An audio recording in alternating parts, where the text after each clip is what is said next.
আদিত্রি, তোমার হাতে ওটা কি বাবা? ও ডগিকে এটা দেবে? কেকটা খেতে দেবে? আচ্ছা, কই ডগি দেখি তো। ও বাবা, খাওয়ার জন্য কি করছে? এই তাকা তাকা দেখি। এসো, তুমি কোথায় দেবে খেতে? দাও দাও বাবা। এই বাবা, পড়ে গেল তো। ওটা তোলো তোলো তোলো, ওটা তো এখানে নিয়ে এসো বাবা। এ বাবা, কিভাবে দিলে? ওটা তো থালায় করে দিতে হয় তো, বলো।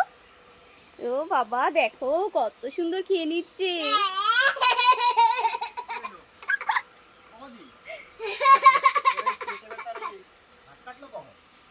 এ বাবা, কেকটা সব খেয়ে নিয়েছে? হ্যাঁ, আর নেই? আর নেই কেক? আর একটু দেবে? হ্যাঁ, ঠিক আছে, আবার এনে দেবো। ঠিক আছে ডগি, তোমাকে আবার এনে দেবো।